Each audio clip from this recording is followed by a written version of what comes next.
We need to role model sustainable living as best we can, and the reason why that's important is partly because we learn about the macro through our experience of doing it in the micro, and it's partly because it brings integrity to everything we do, and it's partly because, by role modeling we spiral things out, we influence other people. None of us are perfect. It's not about beating ourselves up, but it's not about letting ourselves off the hook either.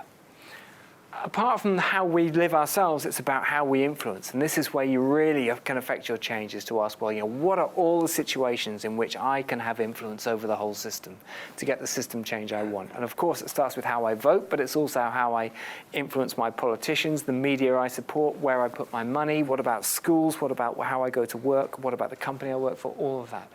We've had decades of asking nicely, and it is time to insist, and we need to insist that our politicians take this stuff seriously. We need to insist that their policies are coherent. I think this needs to be really clever, intelligent protesting. Somehow, it's not been enough just to ask, and we do need the change.